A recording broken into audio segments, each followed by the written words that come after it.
Marjorie picked up Jamie, rested his head on her shoulder and proceeded to pat his back. A large belch came out, waking Jamie from his trance. Jamie looked around and realized what he had just done but didn't care. He was a little groggy from the formula, warm and being held close and secure. For the first time since being transformed into a little wet baby, Jamie was happy and secure. Secure with himself, secure with his place in life. Jamie slipped his thumb into his mouth and laid his head on his mommy's breast. Soon Rob was done and burped. Both men were then placed in the playpen. "Okay, Robbie and Jamie, you two be good while we leave the room for a minute. We are just running down the hall to get a coffee and we'll be right back.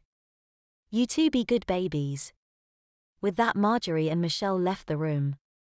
Rob grabbed the mesh walls and pulled himself up so he could watch the two women leave. Rob started to fuss, but Michelle turned around, walked over to the playpen and rubbed Rob's head. "Now come on, Robbie, you can be without me for a few minutes.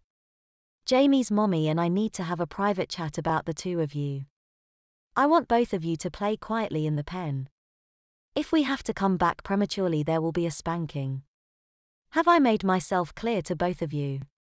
The two babies looked up at the dominating figure and nodded their heads, while looking innocent at the same time.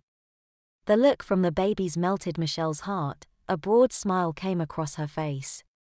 She reached down and kissed Robbie's head, getting a giggle from the infant. Then in his mirth he let go of the playpen wall and dropped to a sitting position.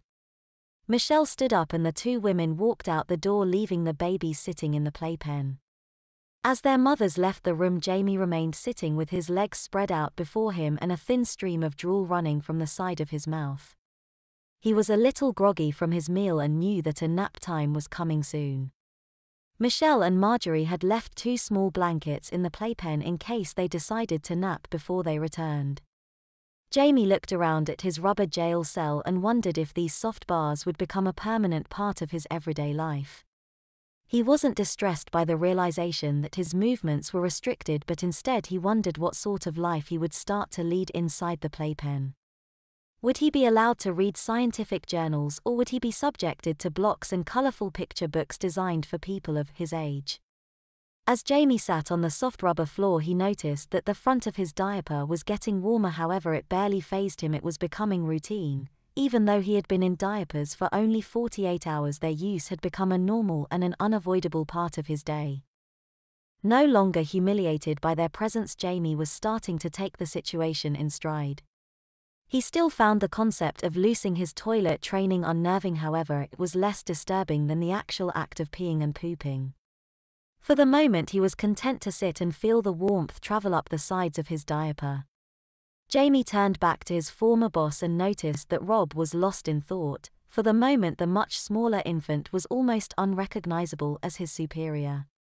The PhD scientist was now a mere shadow of his former self, sitting across from Jamie, staring up at the window. "So what happened? Why didn't you get in touch with us?" Jamie inquired. Rob looked down at himself and his fresh diaper, then pulled his index finger from his mouth. "It's been a crazy week. I'm still living in a dream or nightmare, I think. I know it's real, but it's so bizarre. I think I know how it happened, but the chances of something happening so spontaneously without being planned seems almost impossible. But it has happened, and look at us now." Rob looked like he might be on the verge of crying. His emotions were once again taking hold of him, but struggled valiantly to keep them at bay.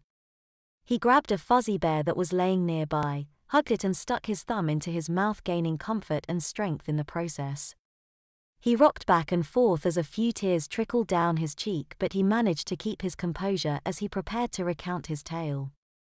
This is the first chapter, which is about Rob Leahy, the professor from the lab, and his experience regressing into infancy.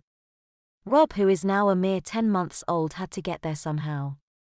This is his story.